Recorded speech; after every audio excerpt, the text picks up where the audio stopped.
Friends, Vijay విషయంలో ఒక shocking విషయం అయితే జరిగింది. రాత్రికి రాత్రే విజయ్ చేసిన పనికి ఒక్కసారిగా అందరూ కూడా షాక్ అయిపోయారు. ఇంతకీ ఏం చేశాడు? ఏ విషయంలో తప్పు జరిగింది అనేది కనుక చూసినట్టయితే ఒక షాకింగ్ ట్విస్ట్ అయితే బయటపడింది. అయితే విజయ్ ఎలక్షన్స్‌కి ముందు తనకు సంబంధించిన ఆస్తుల ఎఫిడవిట్‌ని ఎలక్షన్ కమిషన్‌కి సబ్మిట్ చేయడం జరిగింది. అయితే ఆ సమయంలో తను ఒక విల్ కూడా రాశాడు. అంటే తన ఆస్తి ఎవరికి చెందాలి అనేసి ఒక ఆస్తి పత్రం అయితే రాసి అది విల్లుగా ఇవ్వడం జరిగిందనమాట.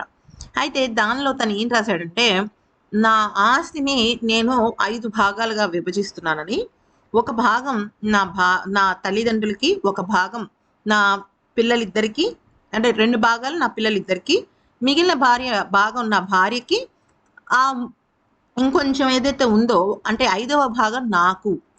నా తదనంతరం ఎవరికి ఇస్తాను అనేది నేను మరొక విల్‌నైతే రిజిస్టర్ చేయిస్తాను అని చెప్పడం జరిగిందనమాట.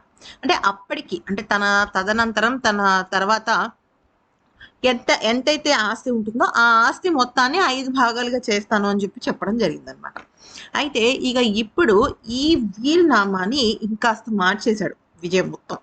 రాత్రికి రాత్రి మార్చడం జరిగింది. అది ఎలాగా అంటే తనకు సంబంధించిన తన భాగాన్ని తీసేసి తన భాగంలో తల్లిదండ్రులకి ఇచ్చాడు.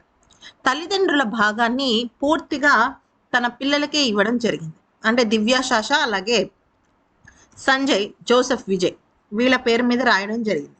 అంటే తన తల్లి తండ్రి వాళ్ళు వయసులో పెద్దవాళ్ళు.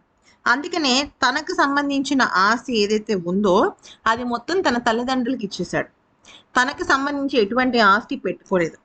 అయితే మొత్తం ఎన్ని భాగాలు ఉన్నట్టు 5 భాగాలే కానీ దానిలో తన భాగం తీసేసి తన తల్లిదండ్రుల భాగం కొంచెం పెద్ద మొత్తంగా ఉన్నది ఏదైతే ఉందో దాన్ని పిల్లల పేరు మీద రాసి తన భార్యకి ఇవ్వాల్సిన వాటను అలాగే ఉంచాడు. తన కోసం తను త్యాగం చేసుకుని తన కుటుంబానికి ఇచ్చాడు. అయితే ఇది ఎందుకు ఇలాగ చేశాడు అనేసి కనుక చూసినట్టయితే మెయిన్గా విజయ్ తల్లి తండ్రి అలాగే విజయ్ వీళ్ళ ముగ్గురు కూడా తీసుకున్న నిర్ణయం అన్నమాట ఇది. అయితే విజయ్ తండ్రికి కూడా ఆర్థికంగా చాలా అంటే చాలా సెటిల్ అయిన వాళ్ళు.